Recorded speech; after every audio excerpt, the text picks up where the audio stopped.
We get on into the Civil War. The war begins on April 12, 1861. And of course, Abraham Lincoln calls for 75,000 volunteers. The newly formed Confederate States take that as a declaration of war. They very quickly raise armies to threaten the safety of Washington, D.C. We have the first Battle of Bull Run on July 21st, 1861. It is a Union rout. Lincoln realizes he has a much larger problem, and he puts out the first of several calls for 300,000 volunteers. The call for 300,000 volunteers inspires people to write songs. A guy by the name of John Gibbons wrote a poem in New York City called "We Are Coming, Father Abraham, 300,000 More."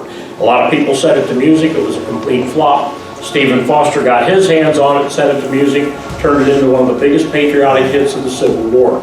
If you know anything about Stephen Foster, he was a notoriously poor businessman. He sold the rights to that song for $15, the doorway of a music store. But I'm not going to do that song. We'll do another song that was even more popular than that was inspired by the call for 300,000. It was written by George Root in the late fall, early winter of 1861-1862. Root was very inspired by Lincoln's call for 300,000 more. He would write a song called "The Battle Cry of Freedom." And in that song, he mentions the call for 300,000 more men. Root himself was very opposed to slavery. He even includes a verse with the subject of slavery in it as well.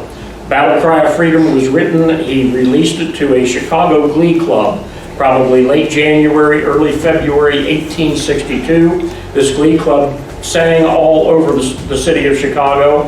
They learned the song, they sang it on sidewalks, they sang it in churches, they sang it anywhere people would listen to it.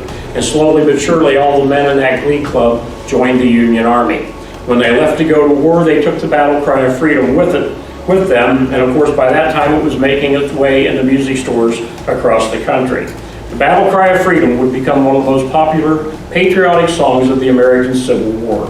George Root would go on to write a handful of more hits. The American Civil War truly made his songwriting career. This is the Battle Cry of Freedom from the late winter, early spring of 1862. Yes, we'll rally around the flag, boys, we'll rally once again, shouting the battle cry of freedom. We'll gather from the hillside and we'll rally on the plain, shouting the battle cry of freedom. The Union forever, hurrah, boys, hurrah, down with the traitor and up with the star, while we rally round the flag, boys, rally once again, shouting the battle cry of freedom.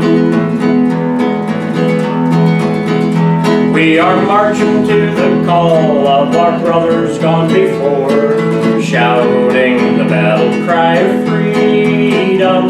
We'll fill the vacant ranks with 300,000 more, shouting the battle cry of freedom.